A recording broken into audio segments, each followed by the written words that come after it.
realization process is a series of practices, inward attunements that you can do to help deepen your contact with yourself and with the world around you, with other people, and with anything in your life, really.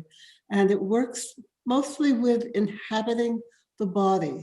So not even just being aware of your body, like from the top down, but actually living within your body, really feeling present within your body. And when we do that, when we inhabit the body, we actually uncover in ourselves a basic consciousness, a very subtle consciousness that we can experience pervading our whole body. So it gives us a sense of our internal wholeness, of our whole being at once. And at the same time, it pervades our body and our environment. So it really gives us a sense of intimacy and clear perception of other people in the world around us. And I call that consciousness fundamental consciousness. It's actually mentioned in a lot of different spiritual techniques with different names in the spiritual literature. But it's a wonderful thing to feel in yourself. And that internal wholeness, it's interesting because it's not just a sense of your whole being at once, but it actually integrates all of your functions so that you can actually feel and think and sense at all at the same time as a wholeness. I've worked, of course, with many people who are transforming their relationship to food. And I think the most helpful thing about this work for them has been that sense of deepened contact with themselves so that, excuse me, so that for one thing, they can really tell when they're hungry or when there's something more emotional going on. And that's, of course, as we all know, a very important distinction when it comes to relating to food. Do we really want food now? Or do we want something else? Also, when you inhabit your body, you have a clear sense of where your edges are. So you really get a much more realistic idea of your own body image.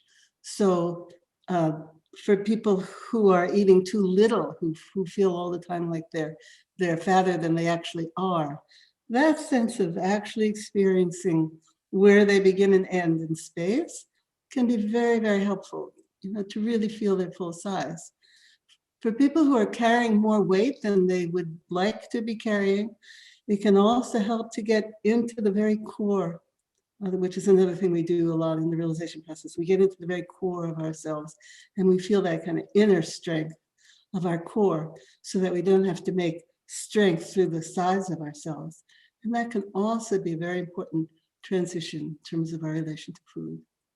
Most common imbalance in our relation to food is that tendency to use food for emotional soothing, for filling us, when we feel empty, when we feel abandoned, for comforting ourselves when we feel sad, for calming ourselves when we feel angry, all these different emotional uses for food, which of course can be much better, much more directly approached if we know really what we're feeling, so that instead of it going directly to, I need food, it goes more to, oh, I feel angry now, or I feel sad, I feel lonely.